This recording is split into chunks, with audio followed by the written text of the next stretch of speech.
तुम्हाला माहिती आहे का, देवमाणूस हा महेश मांजरेकरांचा आगामी सिनेमा 2022 मध्ये आलेल्या वध या सिनेमाशी सिमिलर आहे आणि हा त्याचा रिमेक असण्याची पण दाट शक्यता आहे. वेल, हे ऑफिशियली अजून अनाउन्स नाही झालंय, पण ट्रेलर बघता तर असंच वाटतंय. पण पर्सनली हा मला रिमेकच वाटतोय आणि त्यामागचं स्ट्रॉंग रिझन पण मी तुम्हाला सांगतो. वध या सिनेमाची कथा जसपाल सांधू आणि राजीव बार्नवाल यांची होती. दोघांनी मिळून याचं दिग्दर्शन सुद्धा केलं होतं, पण आता देवमाणूसचं दिग्दर्शन हा दुसराच व्यक्ती करतोय. मे बी याच्यामुळेच लेखकाचं नाव कुठेच नमूद नाही केलंय, पण दोघांचे प्रोड्युसर हे सेम आहेत. त्याच्यामुळे हा वधचा ऑफिशियल रिमेक असण्याची दाट शक्यता आहे. तेजस देवस्कर यांनी देवमाणूसचं दिग्दर्शन केलंय. तसं याआधी त्यांनी मराठीत अजिंक्य, प्रेमसूत्र, बकेट लिस्ट आणि हिंदीत छत्रीवाला या सिनेमांचं दिग्दर्शन केलंय. आणि आगामी ग्राउंड झिरो, ज्याबद्दल सध्या खूप चर्चा सुरू आहे, त्याचं दिग्दर्शन पण यांनीच केलंय. यात इम्रान हाशमी बरोबर सईद अमनकर आणि ललित प्रभाकर असे मराठी कलाकार सुद्धा आहेत. तसं ते different kind of genre experiment करत असतात आणि ही देवमाणूससाठी जमेची बाजू आहे.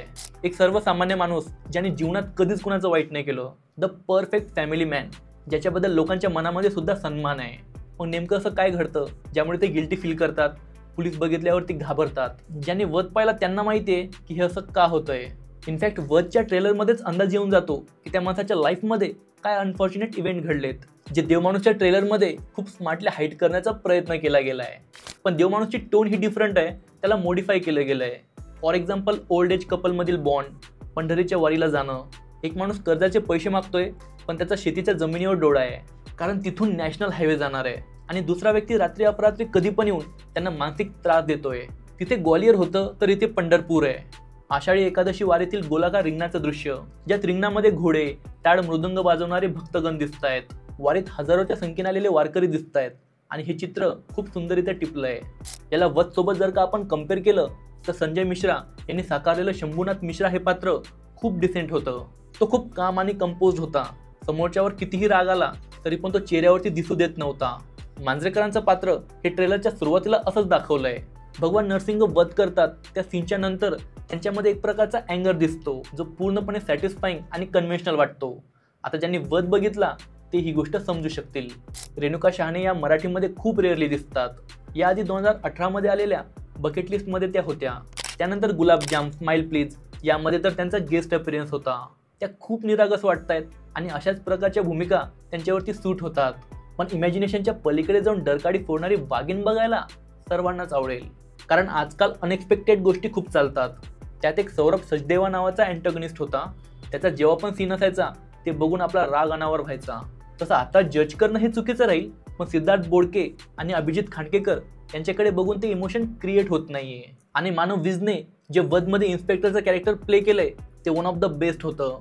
त्याने अशा लेवलचा परफॉर्मन्स डिलिव्हर केला की काहीही न बोलता तो पूर्ण सीन खाऊन टाकायचा. पण देवमाणूसमध्ये सुबोध भावेने साकारलेलं पोलीस मला सर्वात कमकुवत वाटतंय. इथे त्या तोडीचा कलाकार हवा होता, कारण की ते कॅरेक्टर खूप इम्पॉर्टंट आहे. सचिनजी एकदा म्हणाले की पोलिसाची भूमिका मला आत्तापर्यंत कुणीच दिली नाही, तर हा रोल त्यांना द्यायला पाहिजे होता. कदाचित वर्क झालं असतं. ट्रेलर बघून जे काय मला वाटलं ते मी सांगितलं. आता हे तर्कवितर्क कितपत खरे हे सिनेमा आल्यावरच कळेल. सईद अमनकरला यामध्ये दाखवलं नाही आणि मेकर्सचा हा डिसिजन मला खूप आवडला, कारण आजकाल सर्वच कॅरेक्टर रिव्हील करून टाकतात आणि कुठल्याच प्रकारचा सस्पेन्स ठेवत नाही. कदाचित ती महेश मांजरेकर यांच्या मुलीचं पात्र साकारेल.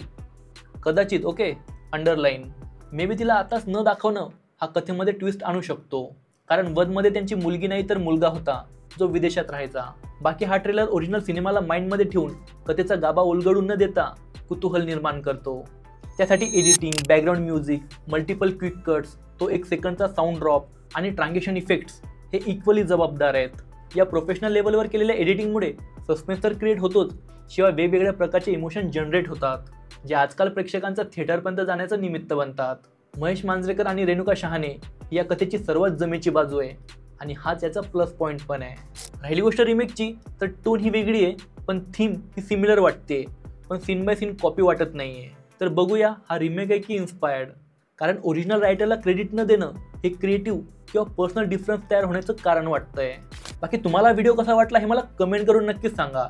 याचबरोबर मी सुशीला सुजित याचा ट्रेलर रिव्ह्यू केलाय, जो तुम्ही इथे क्लिक करून बघू शकता.